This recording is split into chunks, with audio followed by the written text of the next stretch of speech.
This is a collaboration between DEC and EFC, the Environmental Facilities Corporation.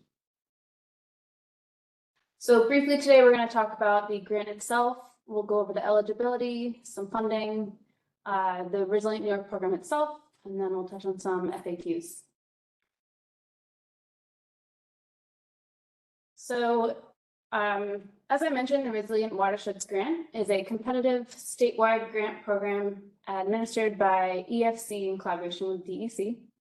It provides funding to implement flood mitigation projects that are identified and recommended in a Resilient New York study or a DEC-approved comparable flood study.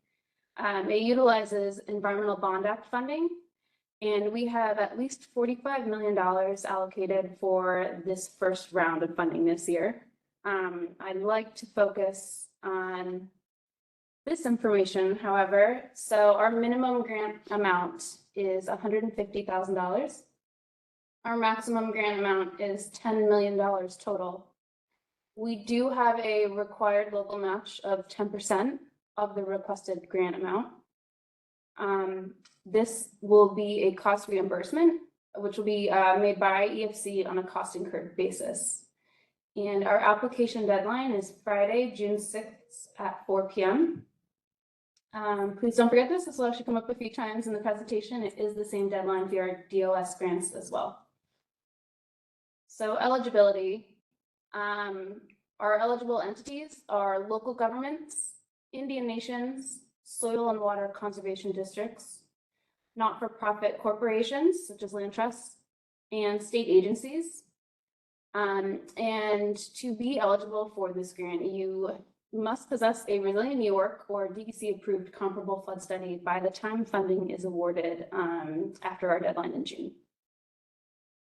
Now, the projects we fund, they're pretty specific. So we have first the floodplain restoration, creation, and/or reconnection to a stream. We have wetland creation and/or restoration. We will do berm removal and dam removal. We have stream culvert replacement right sizing. We have culvert, bridge, and appurtenant structure removal, so legacy abutments, approaches, and/or piers. We will do stream bank, stream channel, or shoreline restoration and/or stabilization, and then establishment of riparian buffers. And we also will fund stream daylighting. Now, the funding itself, I know there's a lot on this slide, so I'm just going to kind of touch base on this. All of this information is available on our website. It's in our program overview. You can find it on our website. I also know we had an email sent around that many of you probably received. You can find that there as well. So we will cover contractual costs, construction and inspection costs, planning, design, administrative, and construction oversight costs. Salary and fringe benefits are eligible as part of the local match. And I want to take a second to focus on this acquisition of land piece. So we will fund acquisition of land, including structures from willing sellers and the removal, which are necessary to complete the eligible flood mitigation project. So, such costs can include title reports and insurance, property surveys, appraisals, things like that. For more information, again, please review the program overview. It goes into more detail on costs and specifically the land acquisition piece. So I mentioned our 10% match. We are requesting a local match of 10% of the requested funds. These funds they're used for eligible grant costs and activities. Applications that do not show sufficient match may have their potential award amounts decreased accordingly. The match can consist of cash contributions and in-kind services for the project, and it must come from a local source. However, federal grants and funding may be used as a local match. And I'm putting our match formula on there. It's pretty simple. Say you're requesting $1 million. 10% of $1 million is $100,000.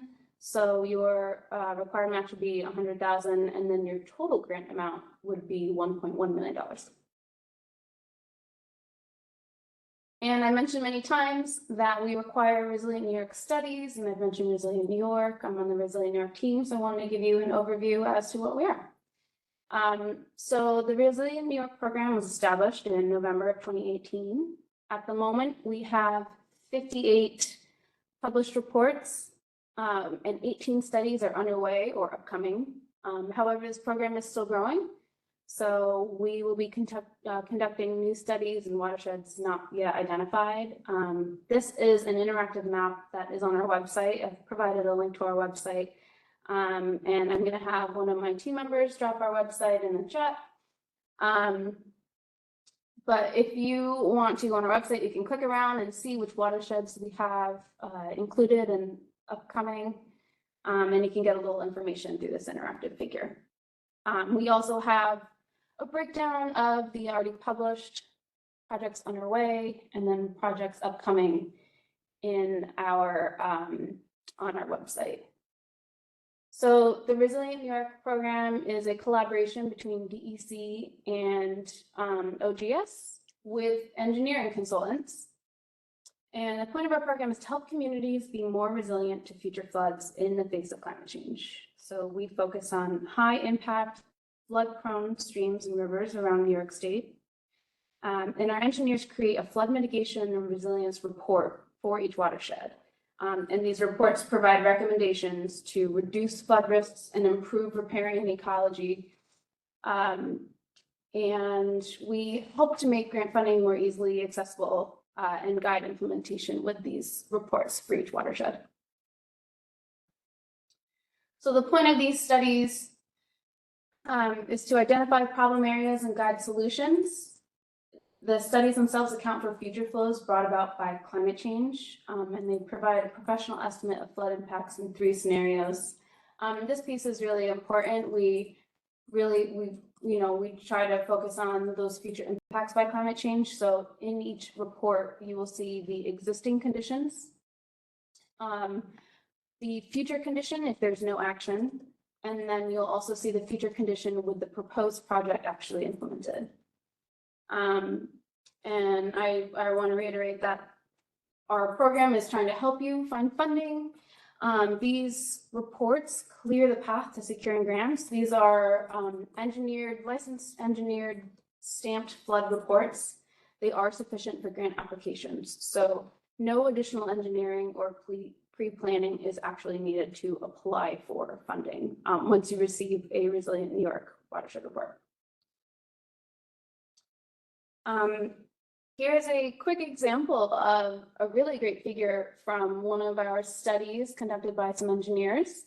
I don't believe I have a cursor, but if you can see from the figure left to the figure right, so we've got existing conditions in a 100-year storm or flood event. And there's flooding of up to, I see at least 5 to 10 feet, 10 to 15 feet in some areas.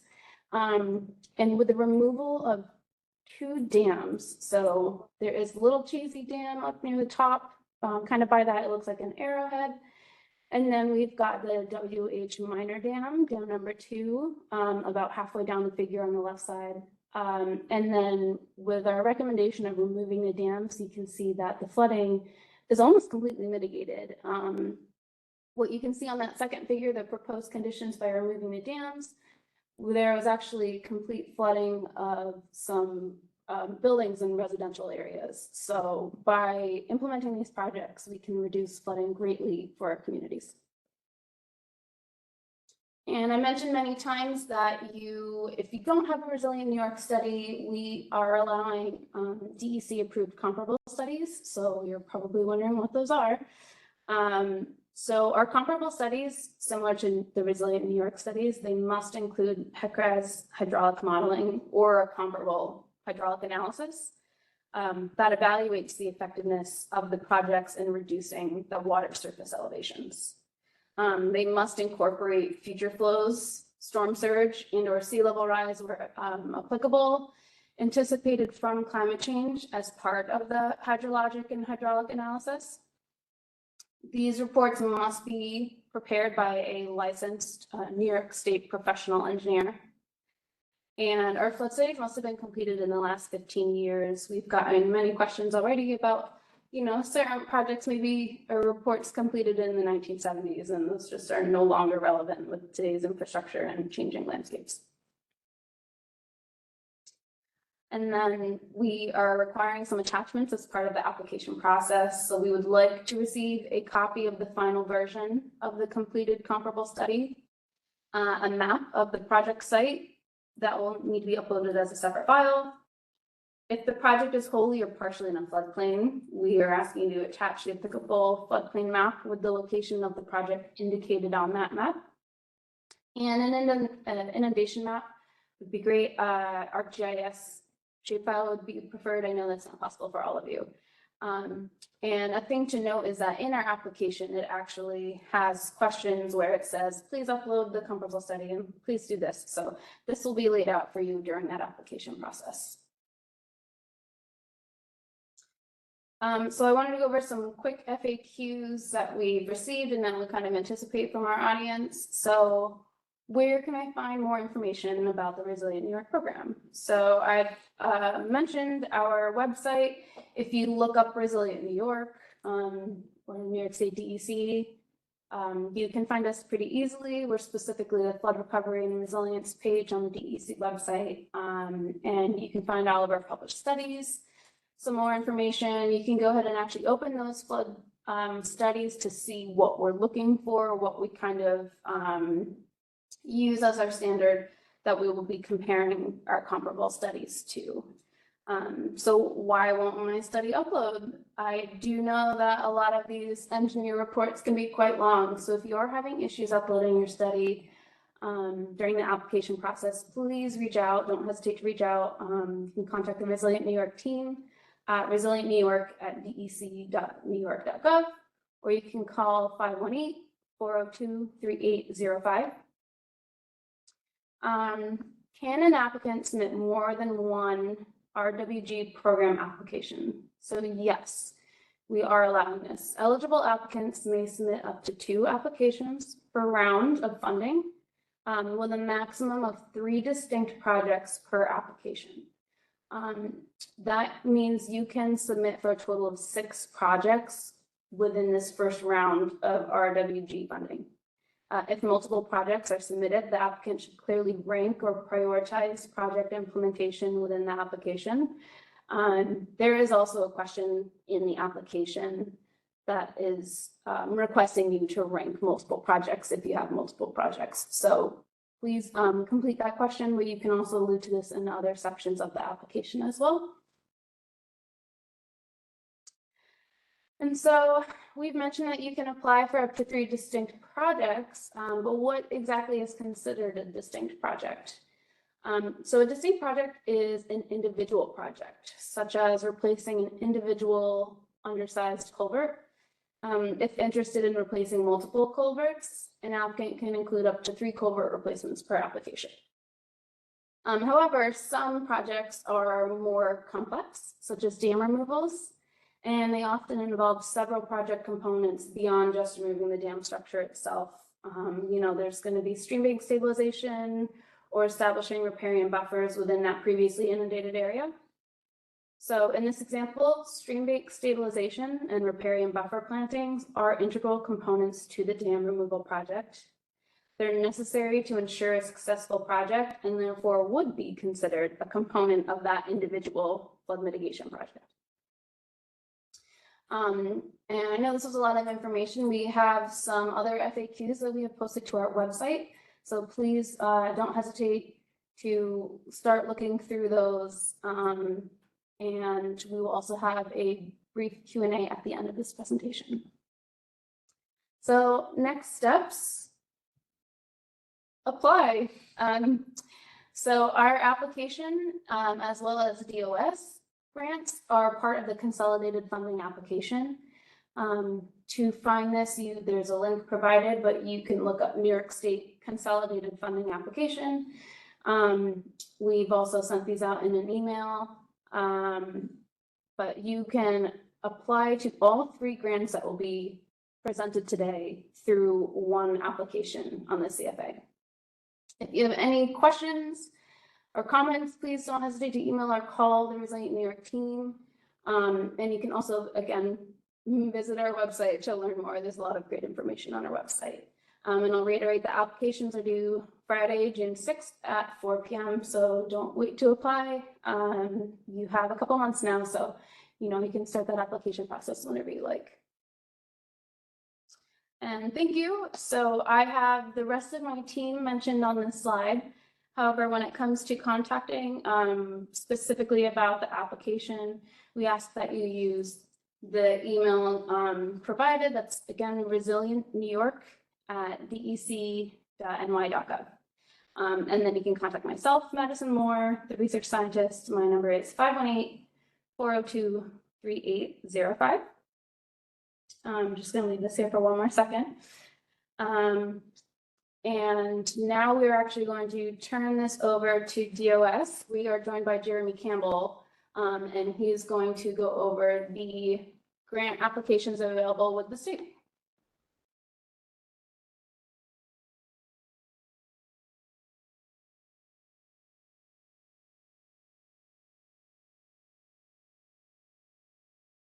Good morning. I'm Jeremy Campbell with New York State Department of State, Office of Planning, Development and Community Infrastructure. Here to talk about our two Environmental Bond Act grant programs, along with that were announced recently with DEC.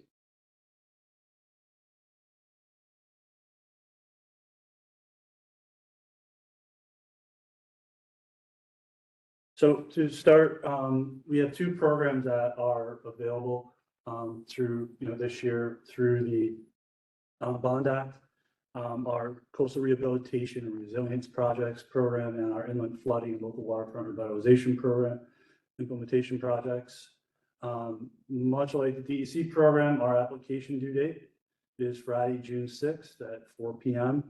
I think one thing we'd like to everyone to remember, don't wait till the last minute to submit your applications. Try to get them in, earlier than later.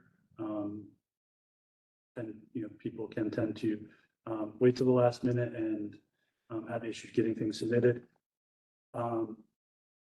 Our request for applications and grant resources are available on the DOS website, our funding and bid opportunities webpage. Following this, any additional questions you may have, please submit those in writing by March 28th, and we will be posting those responses to questions by April 11th.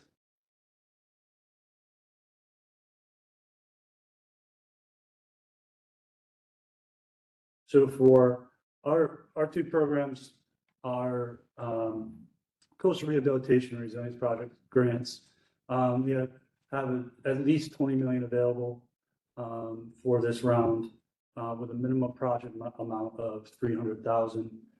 We do not have a maximum amount on that program. Our Inland Flooding and LWRP implementation projects is 15 million, at least 15 million available, with a minimum grant amount of 150,000. Much like the DEC program, we are 90-10 split with a 10% local match.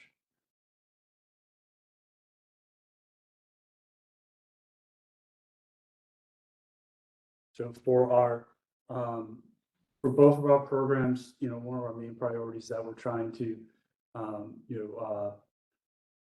push through our program is our DOS resiliency principles.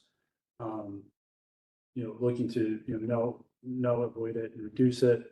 These are you can get a link to these in the request for applications. There's more information on the department webpage, but we're looking to for projects to incorporate our DOS resiliency principles in each project to the greatest extent practical.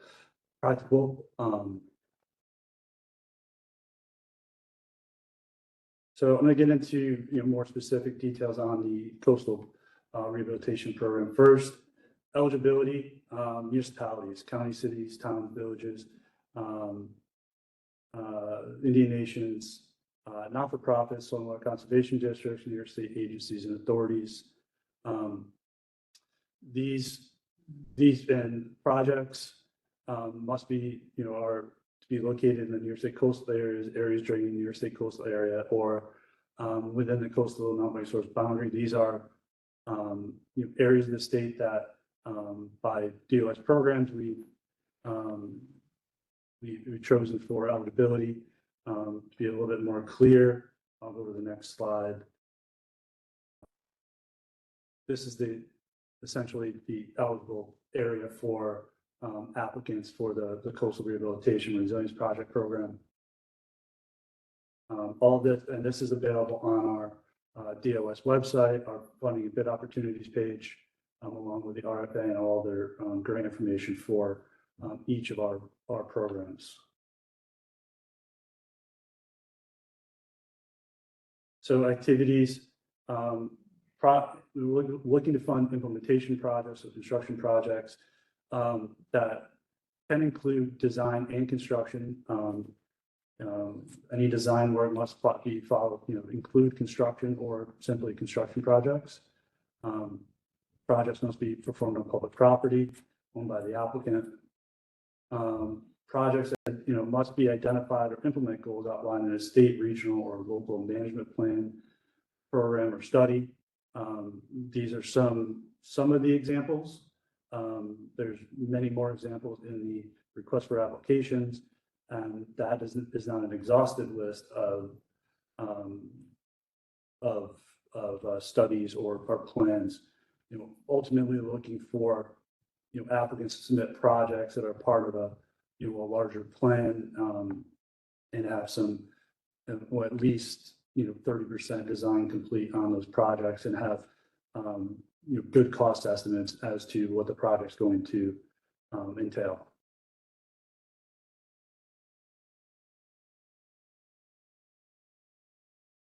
Applicants may apply for implementation of funding for the following activities. We've grouped that into 3 buckets: habitat ecosystem resiliency and restoration. So salt marsh,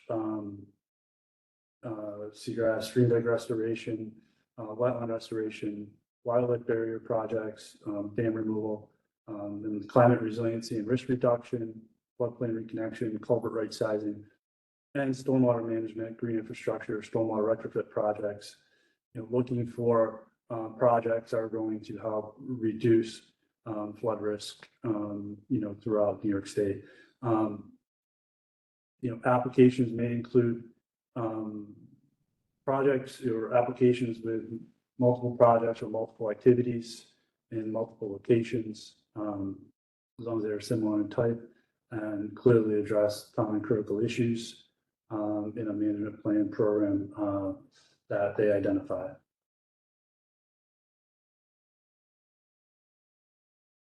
And I'm going to move on to our inland flooding LWRP implementation projects program.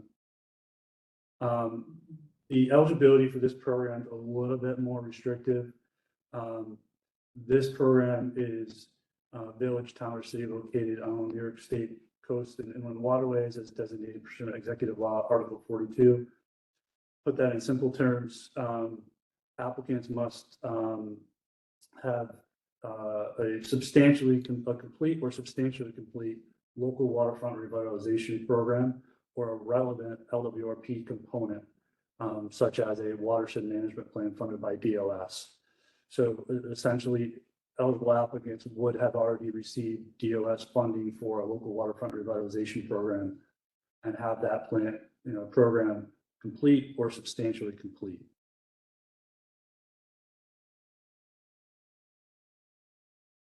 This is a map of overall eligible LWRP municipalities and waterways. If there are communities that have received LWRP funding and have that substantially complete or complete LWRP in these areas, or are looking to get be eligible for LWRP funding through our other environmental protection fund program, these are the areas that would be eligible. eligible activities for this program. Project preserve, restore, and enhance natural landscapes, natural nature-based shoreline stabilization, living shorelines, vegetative buffers, culvert right sizing, stormwater management projects. One project type here that is different from our coastal program is projects to make public facilities, including parks, trails, more accessible and resilient to potential severe weather, flooding impacts. And restoration projects that mitigate barriers to diagonal species migration, such as river herring, American eel. And our application requirements. Applicants must attach, proof of site control and or public interest in the location of the project going to be constructed. For design construction projects, we're asking that a feasibility study or at least 30% design or equivalent be submitted. For construction only, just final design and construction documents must be submitted. Grant recipients are responsible for complying with all local laws, state, federal laws, regulations, permits. And only projects that can be completed within 5 years will be considered.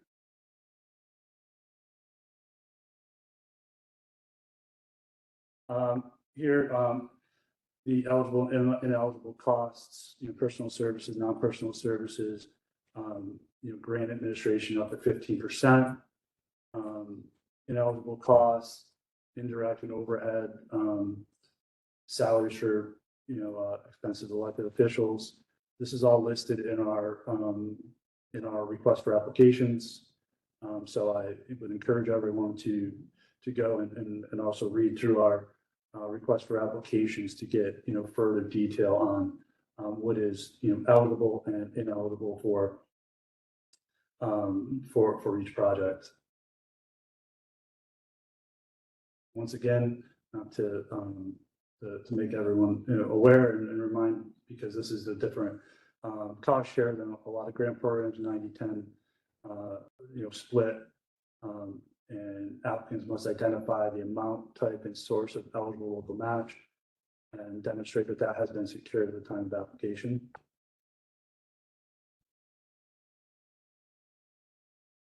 And, as I mentioned, our resiliency principles are a priority of what we'd like to see in our projects. And that shows in our evaluation criteria. And as you can see, we're weighing a little bit heavy on the resiliency principles and also, a nod towards the disadvantaged communities, information on for the disadvantaged communities and how we are coming up with this. There's a full list of disadvantaged community populations on our website. And you can get to that through, with the links in our request for applications.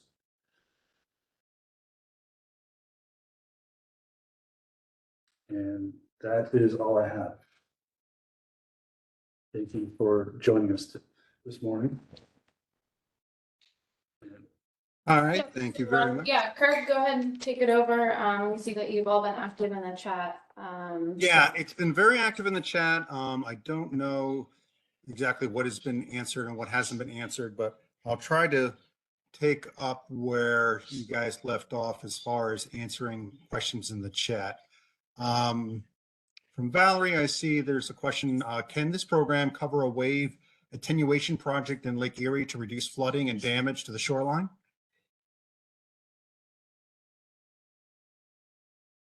So, yeah, sorry, we're following along in the chat. Can you just repeat that, Craig? Sure. This is at 10:26 a.m. From Valerie, can this program cover a wave attenuation project in Lake Erie to reduce flooding and damage to the shoreline? I would wave attenuation.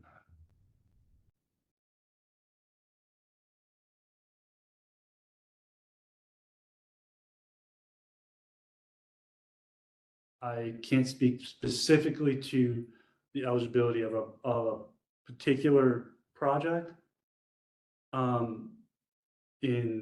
If that project is providing, looking to, reduce, flood risk and flooding in a particular area, I would think it could potentially be eligible, as long as being submitted by an eligible applicant. And on, that's, and the project's going to be addressing, public property. Okay, I see a follow-up question to expand on Valerie's question. Can a breakwater be constructed that would mitigate wave damage, but also redirect sediment transport and create a more robust fish habitat on Lake Erie? I think, my previous answer would be, the same, as long as it's an eligible applicant and that the project is, demonstrating that it is going to provide some flood risk reduction and resiliency and being constructed on and benefiting in public land. Grace asks, inland applicants, if the village/town signs on, can the county be the applicant?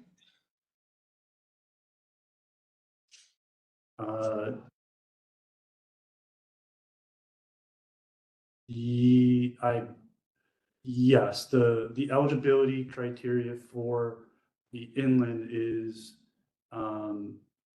the same as our local waterfront revitalization program through our traditional environmental protection fund. And as it's laid out, and I would point you towards our eligibility criteria in our RFA as well. All right, from Jennifer regarding LWRP, can you please clarify the eligibility? Is it in addition to being a location on the map you showed, you have to have already received an LWRP? Yes, you would have to have already received, have started an LWRP with the Department of State, through our LWRP program, and have a substantially complete or complete LWRP, and that is laid out in more detail as to the eligibility of what substantially complete and complete is in our request for applications. Is application for inland waterways funding limited to the lead town on the LWRP component, or can another town include it in the component watershed and that contributed to the LWRP component be the applicant?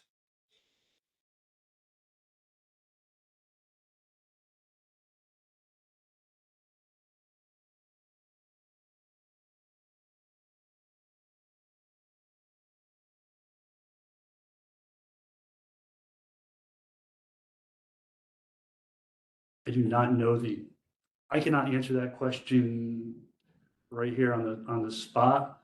I would encourage you to, submit a written, question to us, and we will provide a response to that in our, our responses to questions. Okay.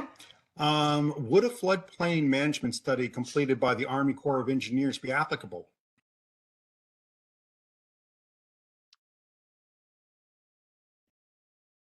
I mean, that could possibly be directed at either of us. I'll say for Resilient Watersheds Grant, we're specifically focusing on the HEC-RAS or comparable modeling, and the future flows from climate change. So those are the, some really strong criteria that we are requiring be in these comparable studies. So again, that's, future flows, storm surge, or sea level rise. So, and it's a little challenging to answer specific project questions right now without having these reports and additional information in front of us. So for specific questions, I think you can reach out to both us, Resilient New York, and then the DOS team as well. And I would say, we have a list of some example plans and studies that would be eligible as examples. There's a much longer list than what I've provided in the presentation in our request for applications. And by no means does that list include everything. And like I said, we're looking to have projects that are identify or support a local, state or regional study or plan.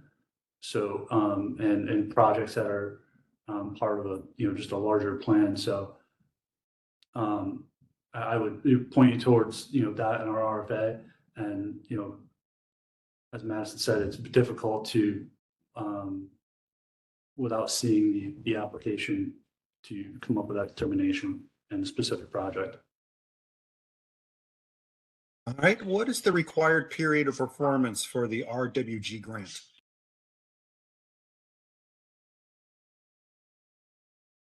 I'm not sure what that question is asking.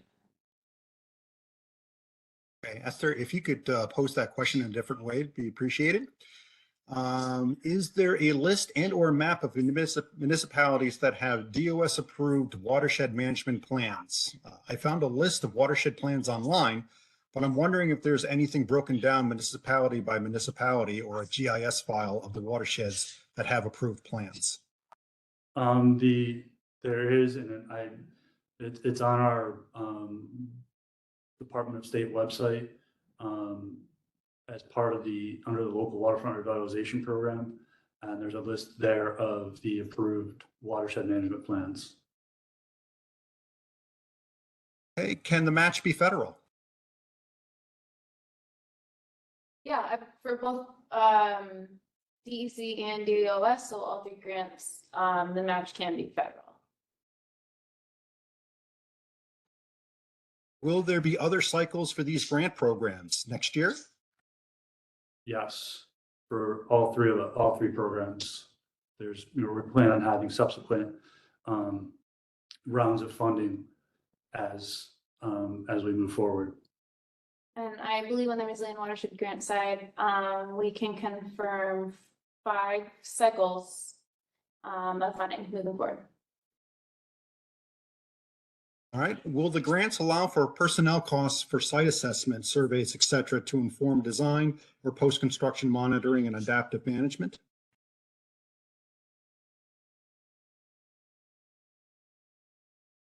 Yeah, I believe so, yes. For RWG, yes, that is considered eligible costs. Again, we mentioned that briefly in our PowerPoint, but you can find more information on our program overview. Right, to be eligible, do projects need to be permitted by the grant submission date?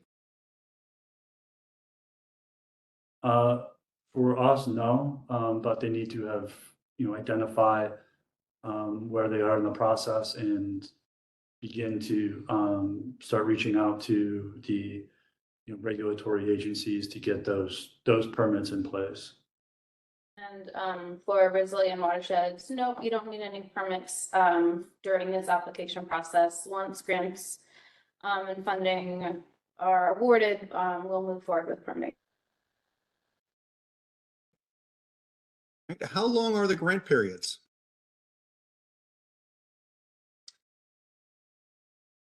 Well, let's see, our grant right now is open until June 6th. We will determine awards, and I actually don't know off the top of my head when that will be implemented, but I do have our program lead with me, Tom Snow, who can answer that question. Well, actually, I'm not exactly sure when the grants will be awarded at this time. Generally, CFA applications that are announced through the normal CFA process are generally announced November, December time period. So I don't have a definitive date or time when the grants will be awarded, but I'm assuming it may follow along that time frame for the other CFA. But I can't say for certain at this point. Right, please confirm that the project site, for example, a disadvantaged community is not required, resulting in 0 points. That would be, yeah, the disadvantaged community is not a requirement of the, of our grants to be a disadvantaged community. It was, if there's no, if that community does not contain any disadvantaged communities, then it was 0 points for that category. That's the same for our WG. I did not get into our point breakdown that is publicly available though. So we have a total of 115 points. You need to receive 45 points if you're scoring to be eligible for our program. And then in addition, we have points allocated for disadvantaged communities. You're not necessarily going to lose out on funding if you're not in a disadvantaged community. But we are awarding more points for that category if you are. And the same for DOS. All right, can you please clarify the restrictions on contingency? We would typically include a small percentage of the construction cost to our budget in case unexpected conditions require additional funding, but this would not be spent unless needed and would be spent as a construction cost. Is this allowable? That's a good question. I don't think we've gotten that one yet. Yeah, we'll have to check Yeah. at this point. Yeah, thanks for raising that to our awareness. So we'll look into that for you, Rebecca. And we've had a few questions about this. Will the presentation slides be made available? I think we'd like them to be available. Yes, they are combined, one presentation right now. So I am not sure how sending out that large of a presentation will affect your emails. But I think that we would like to get this out to you all. Yes, it might just have to come in 2 separate presentations if needed. Or at the very least, it would be Yeah. made available, the copy of the recording of the webinar, as well as will be available on both the DOS and DEC websites, along with our other application materials. Okay, for both Department of State grants, is the grant only open to projects located in a disadvantaged community? No, that's, as go back to our previous question, it's just those communities will get, a slight little extra amount of points, based on the criteria based on our evaluation criteria. But no, it's open to all communities.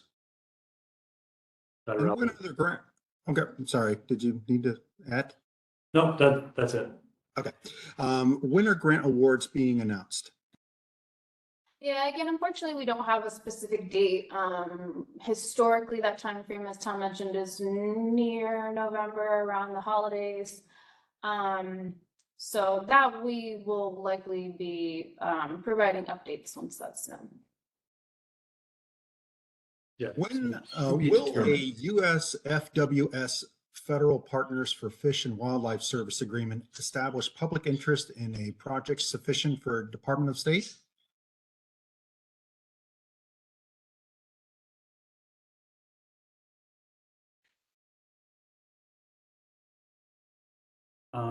Not being able to see that agreement or have much more detail, I can't really answer that question affirmatively. So I would recommend submitting a written question to the department, and we will provide a response to that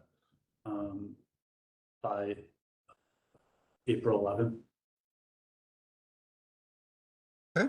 If the Coastal Rehabilitation and Resilience Projects program is released again, do you foresee the DAC requirements to stay the same? And that could potentially change and could stay the same. We don't,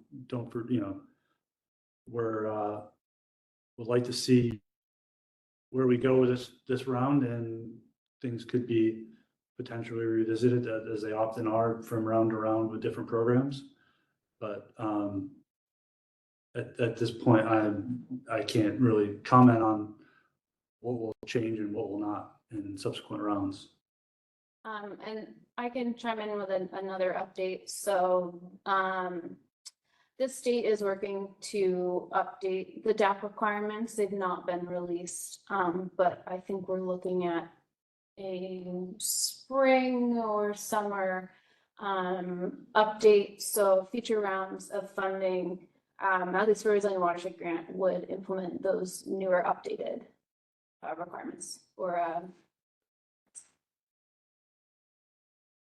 Could you explain the state selection process for Resilient New York studies? Want me to take that? Sure, Tim. There's quite a bit of information that goes into whether or not we're selecting watersheds for inclusion in the Resilient New York program. We use a lot of different data sets, primarily consider quite a few of them from a FEMA perspective, where, you know, a number of is repetitive loss, severe repetitive loss. There's quite a bit of information that goes into our selection process. So I guess sort of in general, that's a lot of the different data sets that we choose. So from that perspective, that's, you know, in addition to other types of information that we have available to us. So I don't know if I mean, I don't want to go into all the nuances, but generally speaking, we're using a lot of different data sources for determining which areas get included or have been included and going forward as well.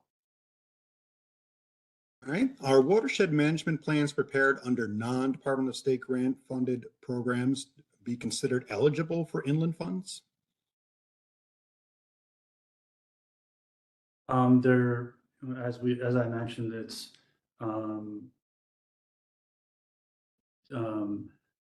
watershed management plans that are funded with DOS funds. So through the DOS LWRP program. Can a project be in many locations across multiple counties for recreational trails?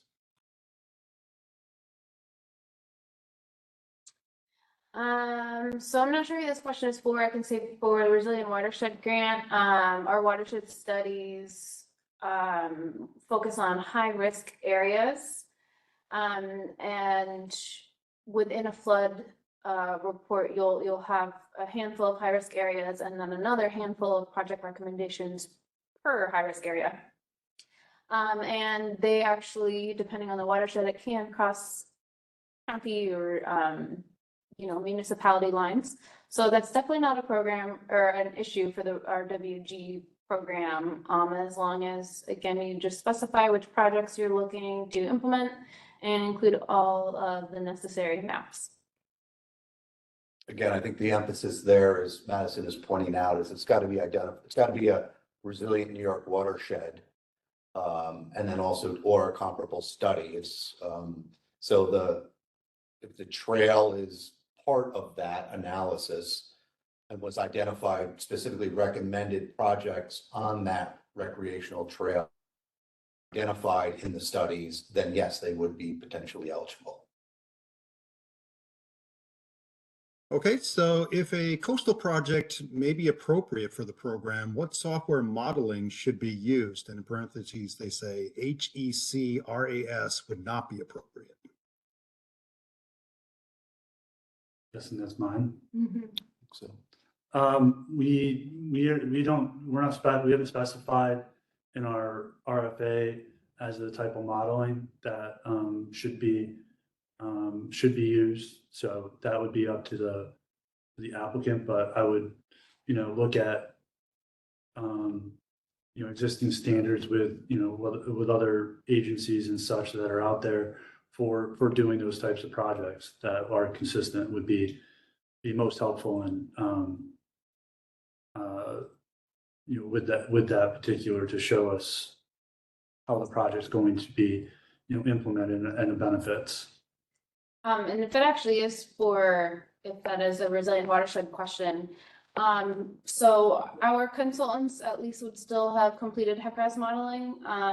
It could say, we do have coastal projects, but we do the HECRAS modeling of that stream or tributary, that then, moves, within the watershed. As far as a comparable, study, again, this is a kind of case by case basis, so we would just have to learn more. But you can email us or give us a call and we can chat about this more. Is 30% design required for all 3 programs? Not for the Resilient Watershed Grant Program.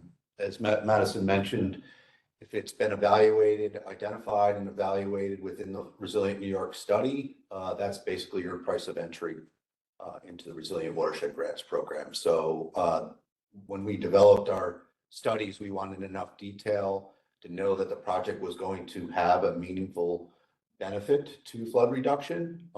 So from our study's perspective, we feel there's enough information that's included such that individuals can come in and not do any additional pre-design or preliminary design in order to seek funding through the RWG program. Okay, please clarify if the last DOS grant category is only open to municipalities, not nonprofits? Yes, only municipalities. That would be the inland waterways and LWRP implementation projects. And yes, it's only eligible LWRP communities. Okay, does or will DEC have any scoring metrics they can share? Yeah, we do. I was under the impression that maybe we were sharing this. If it's not on our website, we can look into getting that added. But we do have some criteria. I know I did allude to that earlier with our DAC points. So we will work on making that public, if not already. When do you anticipate the answers to submitted written questions will be provided? For Department of State would be there to be submitted by March 28th, and we will have those responses posted by April 11th. Are pre-application meetings allowed to discuss project eligibility?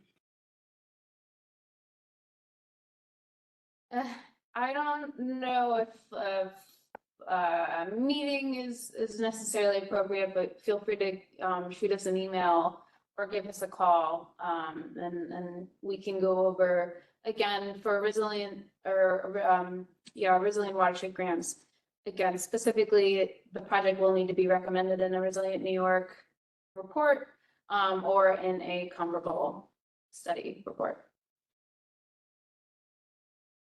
Are approved DEC and DOH source water protection action plans comparable to an LWRP?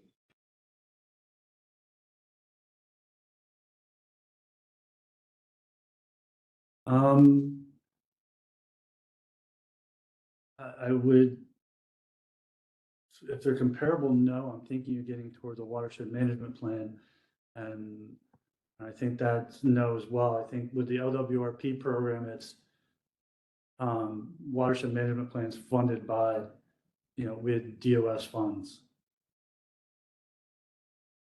And I would also encourage applicants to, thoroughly read our request for applications too. And if does not provide the clarity, feel free to submit questions.